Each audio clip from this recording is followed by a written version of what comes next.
How cricket became England's national sport. A quiet summer afternoon settles over the English countryside. The sky stretches wide and pale blue above rolling green fields. The air carries the soft hum of distant conversation, the occasional chirp of birds, and the gentle crack of leather against willow. At the center of it all, a simple cricket pitch rests like a stage. White-clad players stand still, almost motionless, as if time itself has slowed down to watch. A bowler walks back, counting steps. A batsman adjusts his gloves. The crowd, seated calmly under open skies, waits without impatience. There is no rush here, only rhythm, only tradition, only the quiet understanding that this game is more than sport. This is cricket, and in England, it became something deeper reflection of identity. The game of the countryside. Long before cricket became a national symbol, it belonged to the land.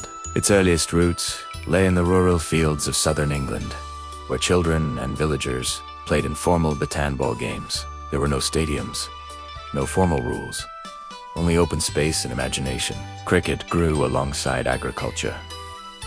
It followed the rhythm of seasons, played in summer, paused in winter. It became woven into the daily life of villages. This connection to the countryside shaped the character of the sport. Patience, stillness, respect. Cricket did not demand urgency. It rewarded discipline, and that quiet nature aligned perfectly with the English landscape itself. From village pastime to social ritual, as the centuries passed, cricket began to evolve. By the 17th century, adults had adopted the game. Village teams formed. Local rivalries emerged. What was once a children's activity became a shared community ritual. Matches were no longer just games. They were gatherings. Farmers, laborers, and families came together. Food was shared. Stories were told, and cricket became the center of social life. In these early gatherings, something important began to form a sense of belonging.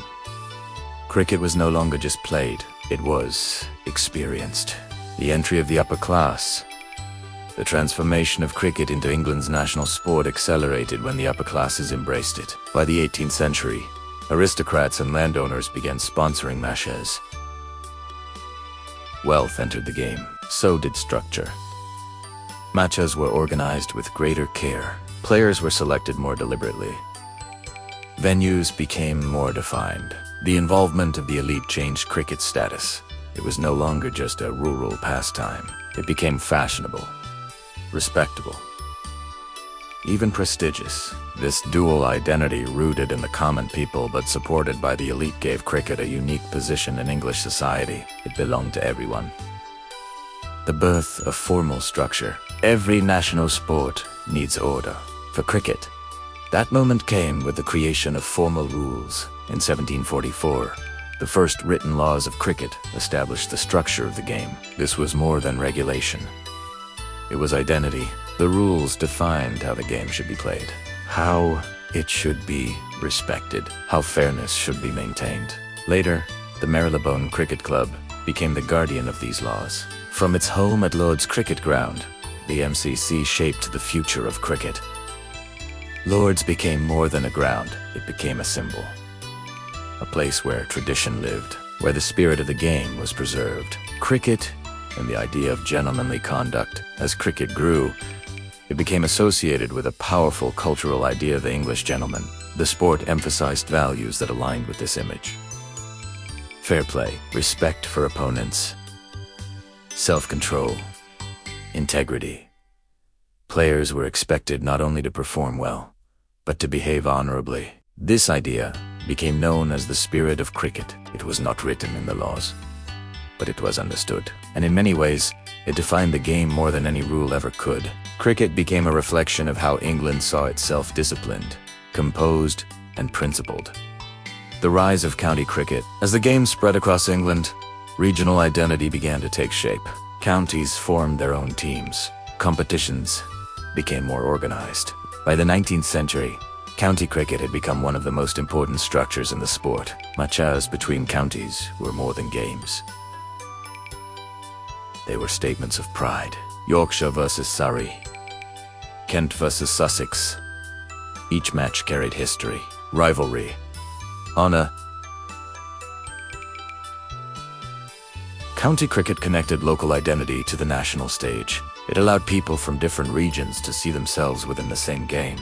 Cricket in schools and education. Another crucial step in cricket's rise was its introduction into schools. Elite institutions began teaching cricket as part of education. Schools like Eton and Harrow made the game central to student life. This was not accidental. Cricket was seen as a tool for character building. It taught patience, discipline, teamwork, leadership.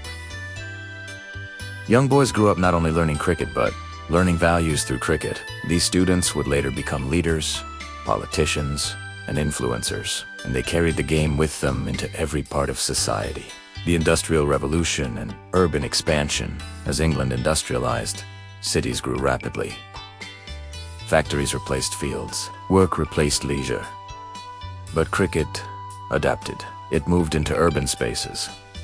Clubs were formed in cities. Working-class communities embraced the game. Saturday matches became moments of relief from long work weeks. Cricket bridged the gap between rural tradition and urban life. It remained a connection to something slower, something more human, even in the noise of industrial England. The expansion beyond England. Cricket's rise within England was only part of the story. As the British Empire expanded, the game traveled with it. To India, to Australia, to the Caribbean, to Africa. Cricket became a global sport, but its identity remained deeply English. Other nations adopted it, adapted it, transformed it. Yet England remained its origin, its reference point, its cultural home. This global spread strengthened cricket's status within England itself, because now it was not just a national sport, it was a national export, a symbol of influence, the symbol of the village green. If one image captures cricket's place in England, it is the village green. A small field, surrounded by trees, a church nearby, players dressed in white, spectators sitting casually on wooden benches or blankets. There is no urgency, no chaos, only calm. That image represents something deeper than sport. It represents continuity, tradition, a connection between past and present. Even today, this image lives on. Why cricket became England's national sport. Cricket did not become England's national sport through a single event. It became national through alignment. It aligned with the land, with the people, with the values, with the culture. It was rural yet refined, simple yet strategic, slow yet deeply engaging. It allowed both participation and reflection. It mirrored the English temperament, and because of that, it endured. Final reflection. Some sports rise through speed, through spectacle, through sudden popularity. Cricket rose differently. It grew slowly, patiently, like the countryside that gave it life. It became England's national sport, not because it was forced, but because it fit, because it belonged, because it reflected something essential about the people who played it. And even now, in modern stadiums filled with noise and color, that original spirit remains. In every careful stroke, in every long afternoon, in every moment of silence before the ball is bowled, because cricket in England was never just a game. It was a way of being, a rhythm of life, a story still unfolding on green fields beneath an open sky.